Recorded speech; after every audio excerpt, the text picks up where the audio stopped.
Kwame was a quiet man who lived in a small town where everyone knew one another. He worked as a teacher at the local school and was loved by many because of his honesty and kindness. He did not have much, but what he had, he shared freely. Every morning before sunrise, he would wake up, light the fire, and prepare breakfast for his family before heading to work. His wife, Abina, admired his dedication in the early years of their marriage. They were a happy couple once, laughing often and sharing stories under the big mango tree behind their house. But as time passed, things began to change, slowly at first, like the quiet movement of clouds before a storm. Their two daughters, Efua and Amma, grew up to be the light of Kwame's life. Efua, the elder, was gentle and wise beyond her years. Amma, younger and more playful, followed her father everywhere. When Kwame returned home from school, the girls would run to him, laughing and calling out, "Papa, what did you bring today?" Sometimes he brought roasted groundnuts, other times a small toy or sweet from the market. Abina would stand at the door, watching them, a small smile on her face. But inside her, something began to stir, a feeling she did not understand at first. It started as a small ache in her chest when she saw the closeness between Kwame and the girls. She had always wanted a strong family, yet she began to feel as though she was watching her own home from the outside. Kwame loved his wife, but he was not a man of many words. He believed that love was shown through actions, by working hard, providing food, and keeping his family safe. But Abina longed for something more. She wanted him to look at her the way he looked at their daughters, with that soft light in his eyes. She wanted him to ask about her day, to notice when she was tired, to say the words, "You are doing well." But Kwame never did. Every evening after dinner, when the girls sat around their father telling stories, Abina would quietly wash the dishes alone. She listened to their laughter, but the sound no longer warmed her heart. It only reminded her that she did not belong in that circle anymore. One Sunday afternoon, after church, they visited Abina's mother. On the way home, Abina tried to speak. "Kwame," she began, her voice soft, "you spend so much time with the girls. Sometimes, I feel like I am no longer part of your world." Kwame smiled gently, thinking she was joking. "Abina, they are our daughters. When they grow older, they will leave us. Let me enjoy them while I can." She forced a smile, but deep inside, she felt unheard. To Kwame, the matter seemed small, but to Abina, it felt like a crack forming in her heart. Days turned into weeks, and her silence grew. She spoke less and smiled even less. When the girls called their father to join them outside, she would stay behind, sweeping or washing clothes that were already clean. She began to notice things she had ignored before, how Kwame's face lit up when Efua told him about school, or how he laughed loudly when Amma danced in the yard. He never laughed like that with her anymore. Sometimes she wondered if she was being unfair. She knew Kwame was a good man. He did not drink or chase other women. He cared for them all. Yet, that quiet jealousy grew stronger, whispering in her mind late at night when she couldn't sleep. One evening, as they sat by the fire, Amma asked a question that made Abina's heart tighten. "Papa, who do you love more, us or Mama?" Kwame laughed and said playfully, "I love you and your sister more, of course." He said it with a smile, not meaning harm, but Abina's heart sank. The girls laughed happily, but she looked away, blinking back tears. That small moment burned in her memory like a scar that would not fade. As time went on, Abina began to pull away. She stopped waiting for Kwame at the door. She stopped joining the evening talks. She spoke only when needed and spent more time at her mother's house. The laughter in the home continued, but it was missing something, her warmth. Kwame noticed the change but did not understand it. He asked her once, "Abina, is something wrong?" She shook her head.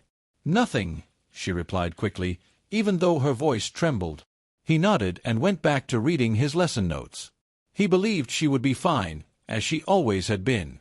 But she was not fine. One rainy night, Abina lay awake listening to the sound of raindrops on the roof. Kwame slept soundly beside her, and the girls were in their room, whispering and giggling. She felt a wave of loneliness wash over her. She was surrounded by her family, yet she had never felt so alone. She turned to look at Kwame's face in the dim light. His expression was peaceful, his chest rising and falling slowly. She remembered the days when she used to rest her head on that chest and feel safe. Those days seemed far away now. She whispered to herself, "When did we stop being us?" The next morning, she tried to smile and act normal, but her heart was heavy. The girls hugged their father before he left for school, and Abina stood by the doorway, silent. Kwame waved at her and smiled, but she barely lifted her hand. Later that day, her neighbor, Auntie Munsa, came to visit. Munsa was an older woman who had seen many marriages rise and fall. She noticed Abina's mood and asked gently, "My dear, are you happy?" Abina forced a smile. "Of course," she said. Munsa shook her head. "No, you are not. I can see it in your eyes. Do not let silence eat your heart. Speak before it is too late." Those words stayed with Abina. She wanted to speak, but every time she tried, the words got stuck in her throat. She did not want to sound ungrateful. She knew her husband loved his family. But she also knew that love without understanding was like a song with no melody. As the weeks went by, Kwame became busier at school. He often came home late, and the girls would run to greet him while Abina stayed in the kitchen. One night, she heard Efua telling her father, "Mama does not laugh anymore." Kwame sighed. "She is tired," he said. "She works too hard." Abina wanted to shout, "No, I am not tired. I am lonely." But she remained silent. That silence built a wall higher and higher between them, a wall made of unsaid words, unshared feelings, and unspoken pain. Their home still looked the same from the outside, but inside, something had changed forever. The laughter that once brought them together now made Abina feel like a stranger in her own house. The quiet rift between them had grown into a space filled with sadness and misunderstanding. Neither of them saw it clearly, but both felt its weight. And as the days passed, that silence prepared the ground for what was yet to come. The evening started quietly, like any other day in their small home. The sun was setting behind the trees, painting the sky in soft orange light. Kwame was sitting on the wooden bench outside, helping Efua and Amma with their schoolwork. The girls laughed as he explained their lessons in funny ways, turning their homework into stories. Their giggles filled the air, floating into the house where Abina stood by the window, watching. At first, she smiled, but soon her smile faded. She had spent the whole day cleaning, cooking, and washing clothes. Her back ached, her hands were rough from the soap, and yet no one had noticed. No one had even asked if she was tired. The laughter outside made her heart ache in a way she could not explain. She loved her daughters dearly, but each time she saw them with Kwame, she felt like a stranger in her own home. That evening, she placed the steaming pot of stew on the table and called out, "Food is ready." Her voice was calm but carried a sharp edge. Kwame looked up and nodded. "We are coming," he said cheerfully. The girls ran inside, full of excitement, their laughter echoing through the small house. They sat around the table and began to eat, still talking and giggling about school. Abina sat quietly, eating slowly, listening to them.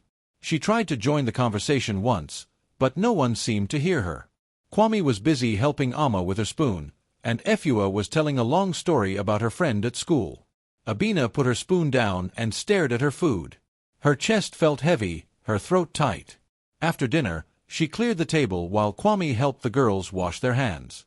She could hear them laughing again as he chased them around the yard. When she came outside to collect the clothes from the line, she saw the three of them sitting under the tree, Kwame telling one of his stories. The girls leaned on him, their faces glowing in the moonlight. Abina turned away and went back inside. She sat on the edge of the bed, her eyes stinging with unshed tears. She had tried for so long to ignore the feeling of being forgotten, but that night it felt too heavy to carry. When Kwame came inside later, still smiling from his time with the girls, she looked up at him and said softly, "Kwame, we need to talk." He stopped and looked at her, surprised by her tone. "What is it, Abina?" She hesitated, searching for the right words. "Do you even see me anymore?" she asked. Kwame frowned slightly. "What do you mean?" "You spend all your time with the girls," she said, her voice trembling. "You talk to them, laugh with them, listen to them. But when was the last time you spoke to me? When was the last time you asked if I was happy?" Kwame sighed and sat down. "Abina, you know I love you. But they are our children. They need their father. You should be happy that they have one." Her heart sank. I am happy they have you, she said, her eyes filling with tears, but sometimes it feels like I lost you in the process. Kwame looked at her, confused. Lost me? Abina, that is not true. We are all a family. But she shook her head. You don't understand. I sit alone every evening while you laugh with them. I feel invisible in my own home. Kwame rubbed his forehead, tired from the day's work. Abina, please don't start this again. I am doing my best. Everything I do is for you and the girls. Her voice grew sharper. No, Kwame. Everything you do is for them. You don't even see me anymore. I am just the one who cooks and cleans while you enjoy their company. He looked up at her, his patience thinning. Abina, what are you saying? That I should love my daughters less. Her voice broke. I am saying I want my husband back. That was when Kwame said the words that would change everything. His tone was calm but firm, his face expressionless. If loving my daughters makes me wrong, then I will stay wrong. For a moment, silence filled the room. Even the sound of crickets outside seemed to fade. Abina stared at him, unable to believe what she had heard. Her heart pounded in her chest, and tears rolled down her cheeks. So that is it, she whispered. That is how little I mean to you. Kwame's expression softened slightly, but his pride held him back from apologizing. You are misunderstanding me, he said. I am only saying that my daughters... But before he could finish, Abina stood up. No, she interrupted. I understand perfectly. She walked into the bedroom, her steps quick and trembling. She began pulling her clothes from the wooden chest, folding them with shaking hands. Kwame followed her, alarmed. Abina, what are you doing?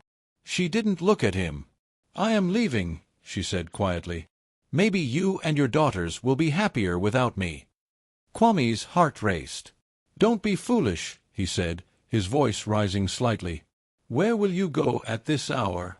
To my mother's house, she replied simply, still packing. The girls, hearing the noise, peeked from their room. Mama, Efua whispered. What's wrong? Abina turned and forced a small smile. Go back to sleep, my darlings, she said softly, her voice breaking. Everything is fine. Kwame stood there helplessly, watching as she tied her bag. Abina, stop this, he said. You're angry. You don't mean it. She looked at him one last time, her eyes full of pain. I meant every word, she said. You already chose, Kwame. You chose them over me. And with that, she walked out into the night. The door closed softly behind her, but the sound echoed in Kwame's heart like thunder. He stood there frozen, unsure what to do. The girls began to cry, and he rushed to comfort them, but his hands trembled. He tried to tell them that everything would be all right, but his voice broke halfway through. That night, he could not sleep. The house felt emptier than ever. The laughter that once filled it had vanished. He sat on the porch until dawn, staring at the path Abina had taken. The morning air was cool, but his heart burned with regret. For days, he waited, thinking she would come back. He sent messages through neighbors, but none returned with good news. Abina stayed with her mother, refusing to speak to him. The girls asked every day, when is Mama coming home? And each time, he gave the same weak answer, soon. But as the days turned to weeks, even he stopped believing it. The once lively house now felt silent and hollow. Kwame went through the motions of life, teaching, cooking, caring for the girls, but nothing felt the same. Every corner of the house reminded him of her, her laughter, her singing while she cooked, her gentle humming in the mornings. He had chosen his daughters, yes, but in doing so, he had lost the balance that held their family together. He began to realize that love was not about choosing one over another, but about keeping everyone close. Yet the realization came too late. Every evening, when the girls had gone to bed, Kwame sat alone, staring at the door, waiting for a knock that never came. He thought about the night she left, about the look in her eyes, and about his own words, those proud, foolish words that had cut deeper than he intended. If loving my daughters makes me wrong, then I will stay wrong. He whispered those words to himself again, and each time they hurt a little more. The days after Abina left were heavy and quiet. The house that once echoed with laughter now felt too large and too empty. Kwame woke up each morning to the sound of birds and silence. The place where Abina used to sit by the fire seemed colder. Still, he had two little girls depending on him, and he promised himself that he would not let them feel the pain of losing their mother too deeply. He started his days earlier than before. Before the sun rose, he was already in the small kitchen, lighting the fire and boiling water. He cooked porridge for Efua and Amma, packing their lunches for school. His hands, once used to holding chalk and books, now chopped vegetables and washed dishes. It was not easy. Sometimes the porridge burned, and the girls laughed softly while helping him scrape the pot. Their laughter, though small, gave him strength. After walking them to school, Kwame would hurry to his job at the local primary school. He taught with energy, but his mind often wandered. He would glance out of the classroom window and wonder what Abina was doing, if she missed them, or if she ever planned to come back. When he returned home, he found the girls playing or reading under the tree.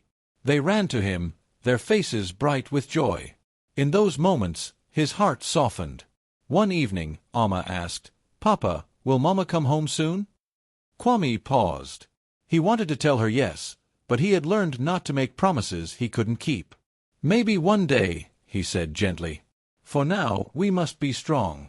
Amma nodded quietly, but Efua, the older one, looked at her father for a long time. She saw the sadness he tried to hide behind his smile. At just 12 years old, she began helping more, cooking, sweeping, and even washing clothes. She wanted to make things easier for him. The villagers noticed how hard Kwame worked. People admired his courage and patience. Some said, "That man is strong. He did not give up when his wife left." Others whispered behind his back, "Maybe he is too proud. Maybe that is why she left." But Kwame did not listen. He focused on his daughters, letting their laughter fill the empty spaces in his heart. On weekends, he took them to the river to wash clothes and play in the shallow water. They threw stones, splashing and giggling, their feet kicking up mud. Sometimes, when the girls were busy, Kwame sat on a rock and watched them quietly. Their joy reminded him of Abina's laughter from long ago, the laughter that once filled this same riverbank when they were young and in love. At night, after the girls went to bed, Kwame sat outside under the moonlight. The sound of crickets surrounded him, and he would lean back, staring at the stars. He thought about his life, how quickly everything had changed. He remembered the nights when Abina would sit beside him, humming softly while the girls slept. Those memories hurt, but they also gave him peace. There were hard days too. Sometimes the girls got sick, and he stayed up all night by their bedsides, wiping their foreheads and whispering prayers. Sometimes he ran out of money before the end of the month, and they ate only rice and soup for days. But no matter how difficult it became, he never gave up. He found strength in the little things, in Amma's giggles, in Efua's quiet hugs, in the way both girls clung to him when storms rolled over the village. One morning, he overslept, and the girls missed school. He scolded himself harshly, sitting on the edge of the bed. "I can't fail them," he muttered. "I have to do better." Efua came to him and placed her small hand on his arm. "Papa, you are doing your best," she said softly. "Mama would be proud." Those words broke something inside him and healed him at the same time. He smiled through the tears he had held back for so long. "Thank you, my daughter," he whispered. Seasons changed, and the girls grew fast. Kwame watched them blossom like flowers. Efua began to excel in school, winning small prizes for writing stories. Amma became known for her singing. At school events, when Amma sang and Efua read poems, the crowd clapped and cheered. Kwame's heart swelled with pride, but also with quiet pain. He wished Abina could see what their daughters had become. At times, loneliness crept in like a shadow. When the girls were asleep, Kwame often sat alone by the fire, staring at the flickering flames. He missed having someone to talk to at night, someone who understood his worries. He missed Abina's calm voice, her laughter, even her scolding. The girls were his joy, but he could not share his burdens with them. They were still too young. One evening, as he sat outside, old Auntie Munsa came by. She was carrying a basket of vegetables from her garden. "Kwame," she called, "you are raising those girls well. But tell me, do you ever rest?" He chuckled softly. "Rest will come later.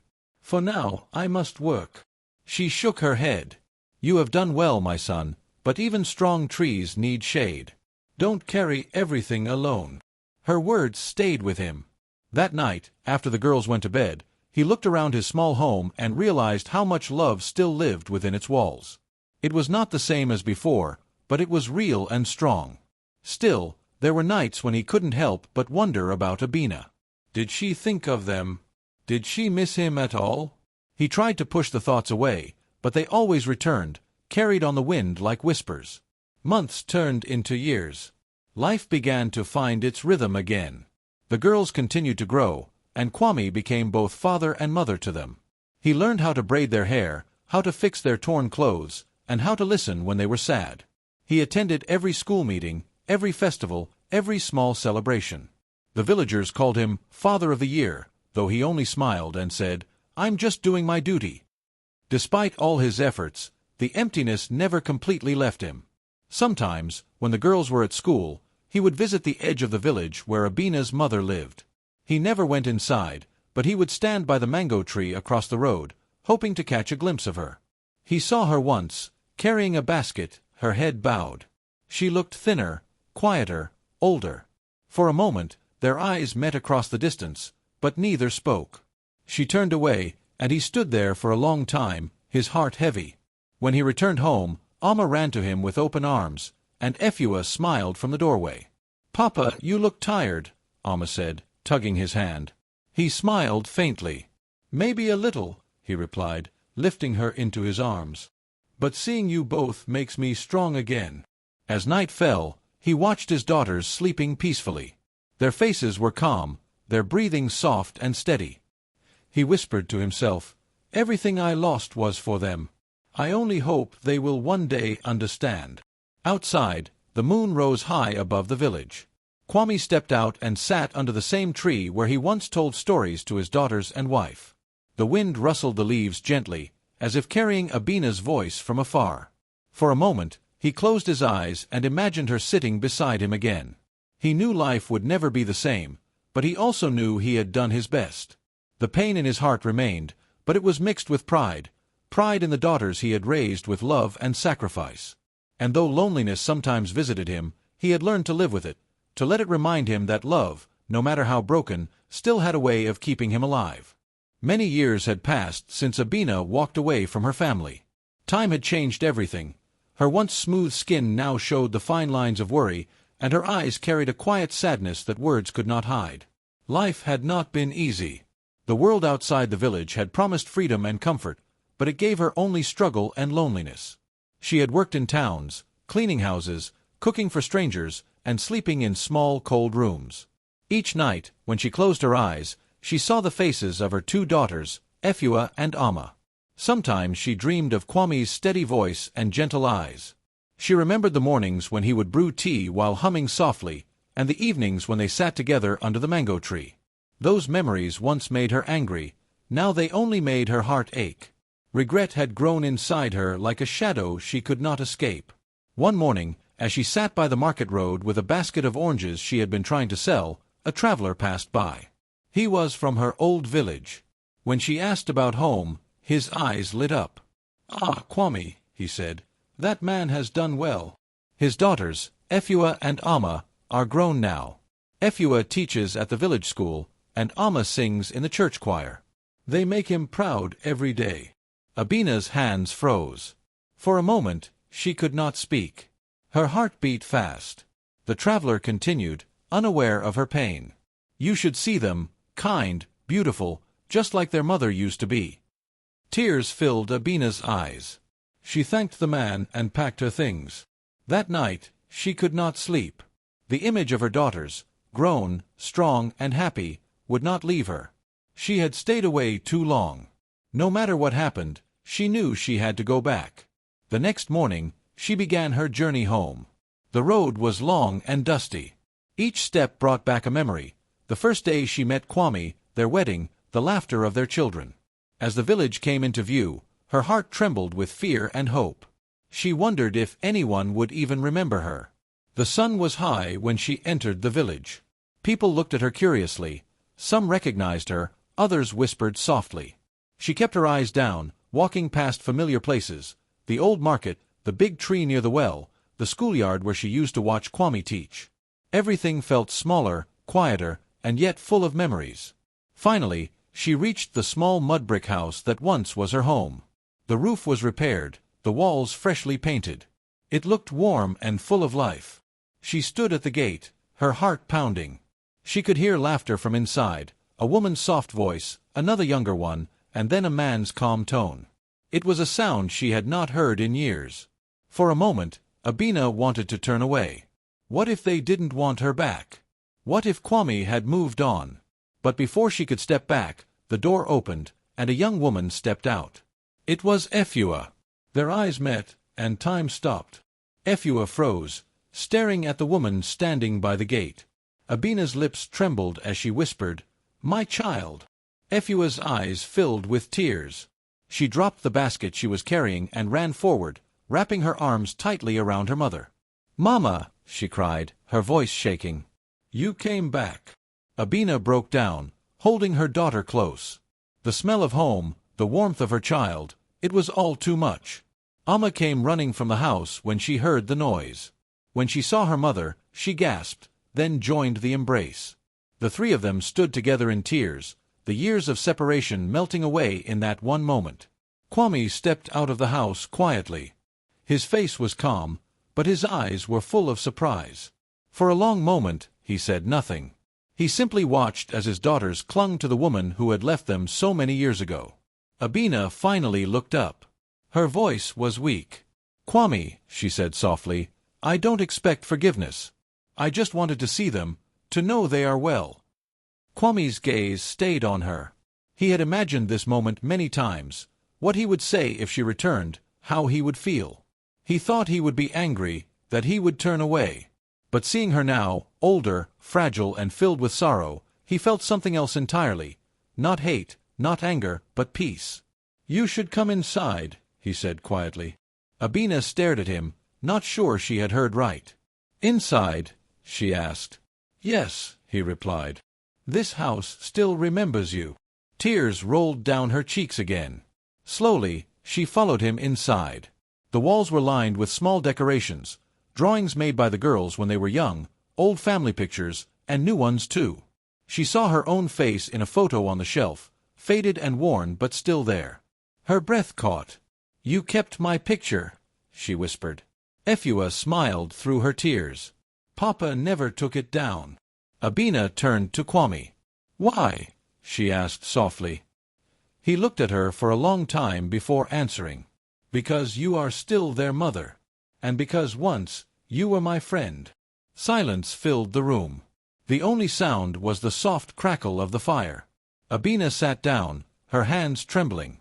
The girls brought her water and food, fussing over her like little children again. It was strange, after all the years apart, they still treated her with love. That evening, as the sun began to set, the family sat outside under the mango tree.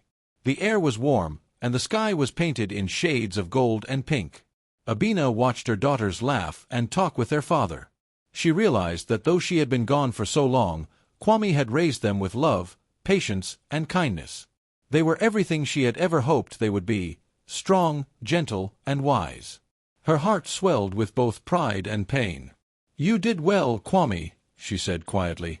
"You gave them what I could not." Kwame nodded slowly. "We did what we had to," he said. "Life is not about who stayed or who left. It's about who learns." Abina looked down at her hands. "I learned too late," she said. He glanced at her and said softly, "No lesson is too late if the heart still listens." Night fell, and the stars came out one by one. The girls brought out lamps and sang a song Amma had learned at church. Their voices filled the yard, soft and beautiful. Abina felt a peace she had not known in years. She closed her eyes and let the sound wash over her. Later, as she prepared to leave, Efua stopped her. "Mama, don't go tonight. Stay with us. It's been too long." Abina hesitated, but Kwame gave a small nod. "Stay," he said simply. And so she stayed. That night, as she lay on a mat in the small room that once was hers, she listened to the quiet breathing of her daughters in the next room. A single tear rolled down her cheek. She whispered into the darkness, "Thank you, God, for bringing me home." Outside, the wind rustled gently through the mango tree, as if welcoming her back. The morning after Abina stayed at the house, the sun rose softly over the village. The light came through the cracks of the window, touching the walls with gold. Abina woke up slowly, feeling strange yet peaceful. For the first time in many years, she heard the laughter of her daughters from the next room. It was a sound she had missed deeply, one that once belonged to her every morning. She sat quietly on the edge of the bed, looking around the small room. The mat was neatly laid out, and a small basket of clean clothes sat by the corner. She noticed that Kwame had repaired the roof and painted the walls himself. It was not a rich home, but it was filled with care. Every corner spoke of the life she had walked away from, the life that somehow survived without her. When she stepped outside, she saw Kwame by the fire, boiling tea. He looked calm, his back straight, his hand steady. For a long moment, she just watched him. Time had changed him too. His hair was sprinkled with gray, and his face carried the marks of long days and quiet strength. Kwame turned when he heard her footsteps. Their eyes met. There were no angry words, no accusations, only the silence of two people who had lived through pain and still found the courage to meet again. "Good morning," she said softly. He nodded. "Good morning." The girls went to fetch water. Abina hesitated, then sat down on the low stool near him. The smell of tea filled the air. For a while, they sat quietly, listening to the sound of birds and the distant chatter of children. It was a silence that carried peace instead of distance. Finally, Abina spoke. "I did not think I would ever sit here again," she said. Kwame stirred the pot slowly. "I did not think so either," he replied. "I was foolish," she whispered. "I let jealousy guide me. You were only being a good father, and I made it a reason to leave. I thought I would find happiness, but all I found was emptiness." Kwame looked at her, his eyes calm. "Sometimes we only learn what matters after losing it," he said quietly. "I was angry once, but anger fades. What stays is the memory of what was good." Tears filled her eyes. "Do you still hate me?" He shook his head. "No. Hate has no place left in my heart. I had to let it go so I could raise them in peace." She nodded slowly, wiping her eyes. The sound of footsteps came closer, and the girls returned carrying clay pots of water. They smiled brightly when they saw their parents sitting together. "Papa, Mama, we brought water," Amma said cheerfully. Kwame smiled. "Good. Put it by the side." Efua looked at her mother carefully, noticing the tears still in her eyes. She placed a gentle hand on Abina's shoulder. "Mama, are you okay?" Abina managed a weak smile. "Yes, my child.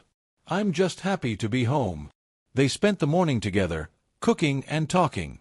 The girls shared stories about their school, their dreams, and their small adventures in the village.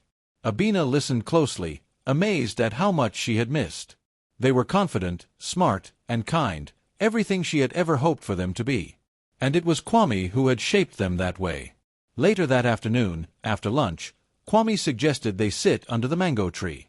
The same tree had witnessed their love, their fights, and now, perhaps, their peace. The air was warm, and the leaves rustled softly above them. Abina sat beside Kwame, her daughters sitting close together nearby. For a long time, they said nothing. The quiet between them felt gentle, not heavy. The girls watched their parents silently, sensing something important was about to be said. Kwame finally turned to Abina. His voice was soft but firm. "Family is not about who was right, but who stayed," he said. "You left, yes, but your place was always here. And somehow, your daughters kept you alive in this home. They never let your name fade." Abina's eyes filled again. She looked at her daughters, who were smiling through their tears. "I thought I lost everything," she whispered, "but I see now that love can wait. It does not die easily." Kwame nodded. "Love is patient, Abina. It hurts, but it waits. Maybe that is why we are both still here." A cool wind passed through the yard, and a few mangoes fell softly onto the ground. Amma laughed and ran to pick them up, her laughter ringing like music. The sound made everyone smile. It was as if life itself had decided to smile with them. That evening, neighbors came by, surprised to see Abina home again. There were quiet whispers and knowing smiles. Some offered greetings, others simply nodded in respect. The family sat together, sharing food, talking softly as the lamps glowed around them. After everyone left, the night grew calm. The stars filled the sky, and the air smelled of rain. Kwame sat with Abina and the girls outside, sipping tea. The girls spoke about their dreams. Efua wanted to build a small library in the village, and Amma dreamed of recording her songs. Kwame listened proudly. "You will both do great things," he said. Abina looked at him with admiration. "You gave them the wings I could not," she said. "I left when they needed love, but you stayed and gave it all." He smiled faintly. "You gave them life, Abina. I only helped them find their way." They both laughed quietly, a soft, real laugh that came from deep inside. It had been many years since they had laughed together like that. When the girls went inside to sleep, the two of them stayed outside, the moon shining above them. Abina looked at the stars. "Do you think we can start again?" she asked softly. Kwame took a deep breath. "We can't go back," he said. "But we can go forward. Maybe that's enough." She nodded slowly. "I'll stay this time," she said. "Even if it takes years to rebuild what I broke, I'll stay." Kwame looked at her quietly, then said, "That's all I ever needed, not words, just presence." The night grew still. A gentle peace settled between them, one that didn't need promises. Their hearts were tired, but they were open again. In the days that followed, Abina began helping around the home. She cooked, fetched water, and joined the girls at the market. People in the village began to see her as part of the family again. The house that once carried silence now echoed with laughter, songs, and warmth. Sometimes, Kwame would still sit under the mango tree alone, watching the sunset. But this time, when Abina joined him, he did not move away. They sat side by side, quietly watching the sky change colors. There were no big speeches, no need to explain the past. What mattered was the present, that they were together, that their daughters were smiling, that peace had returned to their hearts. As the sun sank behind the hills, Abina reached for his hand. For the first time in many years, Kwame did not hesitate. He took her hand and held it gently. They sat there until the stars appeared, two souls who had been broken but not defeated. And though the past could not be changed, the future still belonged to them, a future built not on perfection, but on forgiveness and love that had endured time itself.